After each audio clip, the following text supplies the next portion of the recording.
I'm in Asturias. This is the wild heart of northern Spain. It's a place still under the radar of many travellers, but it is an adventurous dream. I'm going to be paddling wild rivers, discovering waterfalls, and exploring this high mountainous interior, a place of deciduous forest, oak, birch, and dramatic cliffs, the last stronghold of the Cantabrian brown bear.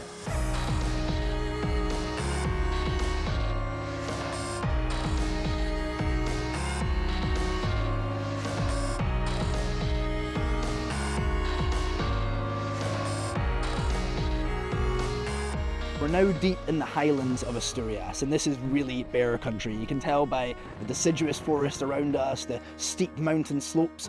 There are a few hundred Cantabrian bears in this region. They are very difficult to see. We're going to be looking around acorn trees because that's what they like to eat at this time of year. We're going to be looking for them crossing these kind of steep mountain cliffs if the cloud will let us. Superb mountains. I'm incredibly impressed by this scenery. We're out here today with two guides, Fernando and Chema. They've spent decades in this environment. It goes without saying, I think, that if you're going to look for charismatic species like bears, wolves, and even vultures, it really helps to have a guide, not just to keep you safe, but also to know where to look in the right places. There is a local pride in bears here. We see posters and paintings of bears in every rural coffee spot we stop at. There are fluorescent road signs alerting drivers to look out for bears crossing and purpose-built bear watching viewpoints at the side of scenic valleys. You'll even see what are called courtines, tall, open-top stone circles which stop bears from stealing the beekeeper's honey. Many are centuries old, the architecture of a people who learn to live with nature. The bears here are also keystone species, which have a huge impact on the landscape around them.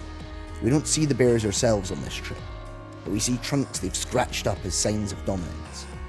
And by eating so many different fruits and then distributing the seeds, they create a mosaic landscape.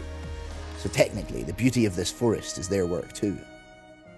There's such a strong tradition of really unique crafts and artisanship which is happening in Asturias in amongst all this beautiful scenery. We met Magdalena, who's been working with the wool of protected Jala sheep, and Fritz in here is working with iron. It's amazing to see how it's really tied into the landscape.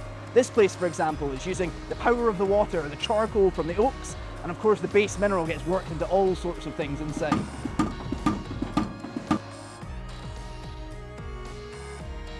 The cuisine is special here, and it's all farm to table.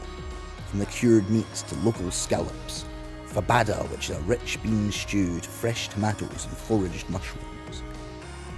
There is no separating place from people here. In Asturias, the locals have been living in balance with nature for hundreds of years, and that really adds to the passion of the people to protect that nature, and to the immersion you feel when you're out exploring it.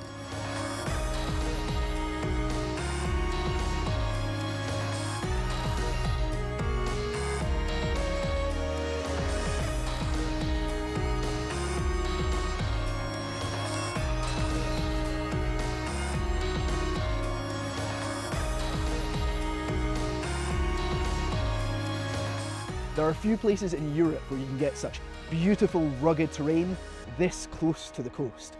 There's a lot of talk these days about places that have a lot of diversity.